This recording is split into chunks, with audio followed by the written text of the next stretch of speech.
بمناسبة الحظر وجو الملل اللي احنا بنمر بيه، أنا حسام حسن قررت أعمل فيديو على الكاميرا عبد الرحمن أخويا، كاميرا 2 اظبطوا معايا. النهارده هنتكلم عن بعض عادات وسمات الشعب المصري اللي بتميزه عن بقية الشعوب الأخرى.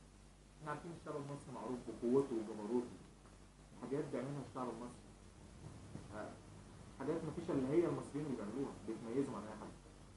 عندك المصري لما يروح يشتري تي شيرت ويطلع ضايق عليه يقول لك اصل هيوسع مع الغسيل، ونفس التيشيرت يروح يشتري من محل تاني ويطلع واسع عليه يقول لك اصل هيضيق مع الغسيل.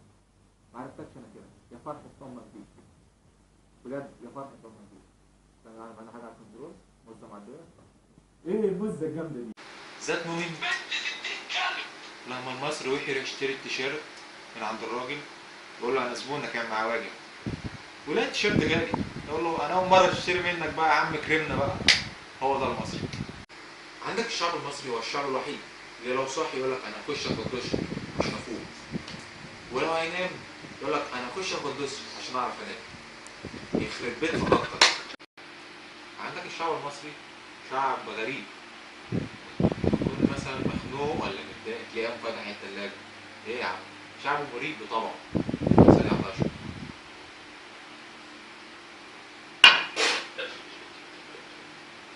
مين اللي جاب المايه دي؟ ارفد لي العامل ده. هنكمل. عندك الشعب المصري شعب بطبعه كسلان، شعب كسول. في دبانة مثلا على اللاب يشتغل كنترول معانا. في دبانة على اللاب خلاص مش فاهم. في اس ام اس مديحة كلينكس انت عالم جامدة جدا، شاكرين يا مديحة. عاطف بيقول انت عالم جامدة فشخ، ثانك يو. ودي حاجة يعني حاجة كبيرة بالنسبة لنا يا عاطف.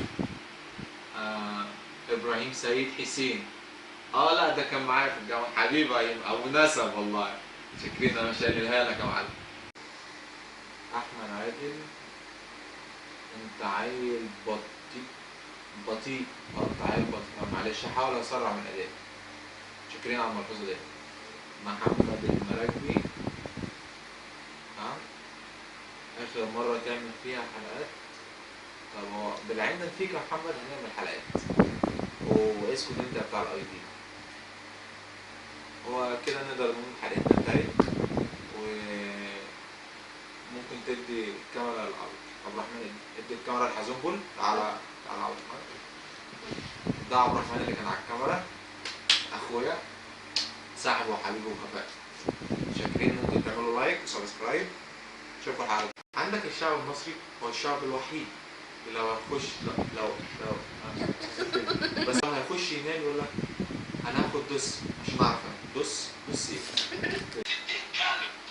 لما المصري يروح للراجل يشتري التيشيرت، خليه تتكلم تاني.